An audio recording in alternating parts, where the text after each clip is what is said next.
नमस्कार, मैं रोशन हूँ। अभी सरकार ने मिशन मौसम एक कैबिनेट का बड़ा डिसीजन लिया है और वो डिसीजन क्या है उसके बारे में आपको कुछ बातें बतानी है। आपको याद हो जिसमें चीन में ओलंपिक हुए थे और चीन में बहुत तेज वहाँ बारिश हो रही थी। तो चीन ने उन बादलों को जो जहाँ जहाँ ओलंपिक खेल होने थे वहाँ से हटा के और दूसरी तरफ बारिश करा दी थी। हालांकि उसकी बाद में उसका बड़ा नुकसान हुआ। उसी मिशन के तहत हिंदुस्तान में भी अब मौसम मिशन शुरू हो रहा है। इस मौसम का लगभग 2000 करोड़ रुपए की ये स्कीम है और इसमें बहुत सारी स्कीमें होंगी, लेकिन इसकी जो मुख्य जो फोकस जो थ्रस्ट एरिया है वो है कि अगर हमारे देश में कहीं सूखा पड़ रहा है तो वहाँ बारिश कैसे की जाए, अगर कहीं ज़्यादा बारिश हो रही है तो वहाँ बारिश कम कैसे की जाए, अगर एक तरफ बादल ज़्यादा हैं वहाँ से बादलों को दूसरी तरफ लेके कैसे जाया जाए, और अगर बिल्कुल ही सूखा पड़ जाए तो वहाँ जो क्लाउड सीडिंग कैसे करते हैं इसके बारे में एक बड़ा डिसीजन लिया गया है। ये एक 5 साल की स्कीम है और इस 5 सालों में एक तो साइंटिफिक हमारी जो स्टडी है वो होगी हमारी, क्योंकि इसमें रिसर्च की बहुत ज़्यादा ज़रूरत है। एक बार भारत ने मुंबई में कोशिश की थी,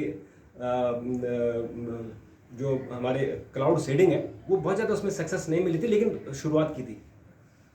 ये जो मिशन होगा, चूंकि टेक्नोलॉजी बहुत आ गई है हमारे पास, एक से एक बढ़िया एक सैटेलाइट आ गए हैं और अब हम कम से कम एक्यूरेट इन्फॉर्मेशन बता पा रहे हैं कि कहाँ बारिश होगी, कहाँ धूप आएगी, कहाँ सूखा पड़ेगा, कहाँ तूफान आएगा, अगर तूफान आएगा तो उसकी स्पीड कितनी होगी, कहाँ वो लैंडफॉल करेगा। इस तरह की बातें अब हम बता पा रहे हैं।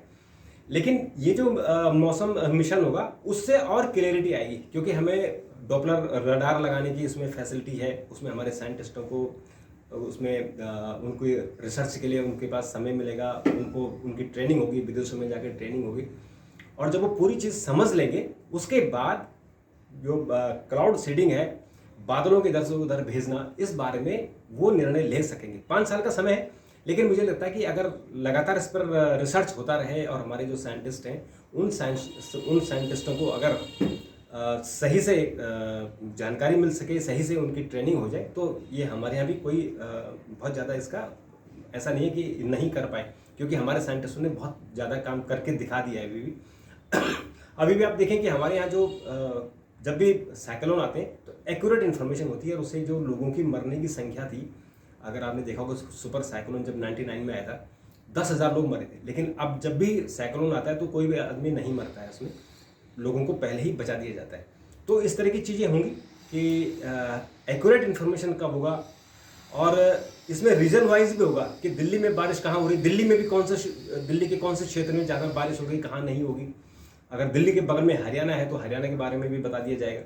तो ये जो मौसम मिशन मौसम है, इस पर बहुत ज़्यादा फोकस है और ये मुझे लगता है कि अटल बिहारी वाजपेयी के समय इस पर काम हुआ था और उसके बाद डॉक्टर मनमोहन सिंह के समय इस पर काम हुआ था, जिसमें सुनामी आई थी। तो उसके बाद मौसम विभाग को बहुत ज़्यादा इक्विप्ड किया गया था, उनको खूब पैसे खर्च किए थे, उनमें रिसर्च किया गया था, और मुझे लगता है कि उसके बाद अब जाकर तीसरी बार मौसम विभाग को फोकस किया जाएगा।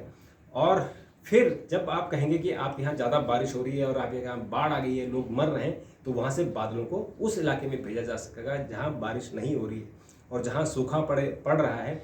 आपने देखा कि कावेरी के पानी को लेकर कैसे जो दक्षिण के राज्य उनमें झगड़ा होता है, राजस्थान में पानी की कमी हो जाती है, तो वहाँ हम बादलों को भेज सकेंगे या वहाँ बादलों की शेडिंग कर सकेंगे। ये मिशन कब तक काम करेगा, इस पर कितनी इसमें सफलता मिलेगी, ये तो खैर एक देखने वाली बात है। पर जब हम चांद पर पहुंच गए और हम मंगल मिशन पर हैं, हम सूरज के नज़दीक पहुंच गए हैं, तो मुझे लगता है कि मौसम मिशन को भी कामयाब बनाना बहुत बड़ी बात हुई है। अभी के लिए इतना। अगर आपकी कमेंट हो गए तो जरूर दीजिएगा। तब तक के लिए नमस्कार, थैंक यू, धन्यवाद।